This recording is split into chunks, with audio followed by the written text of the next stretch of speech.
Room எடுத்து குளித்து ready ஆயாச்சுங்க. இப்போ கோயிலுக்கு போகிறதுக்கு ரெடி ஆயாச்சு. நம்ம வந்துட்டு சாமிக்கு தேவையான அர்ச்சனை பொருள்லாம் வாங்கியாச்சு. காலையில் இது வந்து 5:30 மணிங்க. 5:30 மணிக்கு நம்ம ரூம்லேருந்து வெளியே வந்து எல்லாமே பொருள்லாம் வாங்கிட்டு இருந்தோம். வாங்கிட்டு இப்போ நம்ம சாமி கும்பிட்றதுக்காக போகிறோம். ஆனால் அதுக்கு முன்னாடி பேக்கெல்லாம் கொடுத்துட்டு ஃபோனு அதெல்லாம் எடுத்துகிட்டு போகக்கூடாதுன்ட்டாங்க. அங்கே போயிட்டு இருந்தேன். இருட்டிலேயே எடுத்தேன் பாருங்கள். ஆனால் வந்து ஒழுங்காக தெரியல. கோயில் வேலை நடந்துட்டுருக்கு. நம்ம சாமி கும்பிட்டு வெளியே வரும்போது ஒரு 8:30 ஆயிடுச்சுங்க. நல்ல பொறுமையாக நின்று மீனாட்சி அம்மனோட நல்ல தரிசனங்க சூப்பராக இருந்தது. வாழ்க்கையில் இதெல்லாம் பார்க்க வேண்டியதுங்க.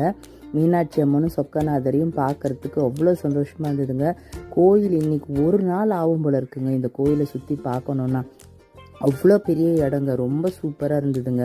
நம்ம வந்துட்டு பாருங்கள், மதுரைக்கு வந்து மதுரை மல்லி வாங்கலாம், எப்படி காலையில் அந்த டைம் கிடைக்கல.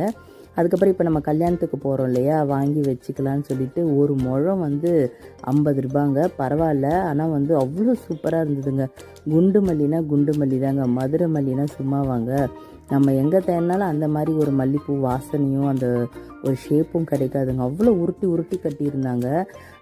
ரொம்ப நல்லா இருந்தது. நாங்கள் வாங்கி வச்சுக்கிட்டு அதுக்கப்புறம் நம்ம வந்து வந்த வேலையை பார்க்கணும் இல்லையா. எதுக்காக வந்தோம்? கல்யாணத்துக்கு தான் வந்தோம். திருப்பரங்குன்றம் போயிட்டுருக்குறோங்க. மதுரை மாட்டுத்தாவணி பஸ் ஸ்டாண்டில் இருந்துட்டு இப்போ நம்ம வந்து திருப்பரங்குன்றம் கல்யாணத்துக்காக போகிறோம். கல்யாணத்தில் வீடியோலாம் எடுக்க முடியலைங்க, அங்கே எல்லோரும் பார்க்குறாங்க. சரி, நமக்கும் வேலை இருந்தது. சரி, கல்யாணத்தை முடிச்சுட்டு டிஃபன் சாப்பிட்டுட்டு திருப்பரங்குன்றம் முருகர் கோயிலுக்கு அர்ச்சனை வாங்கிட்டு நம்ம வந்தாச்சுங்க. பாருங்கள், கோயிலை பாருங்கள், ரொம்ப சூப்பராக இருந்ததுங்க. ரொம்ப பழமையான கோயிலுங்க.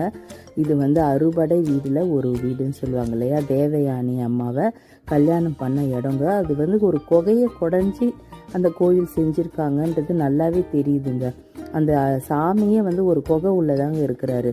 செம்ம வெயிலுங்க, காட்டுன்னு காமிச்சிச்சு. நல்லா ஒரு 1 மணி நேரம் கிட்ட சாமி லைனில் நின்று கும்பிட்டு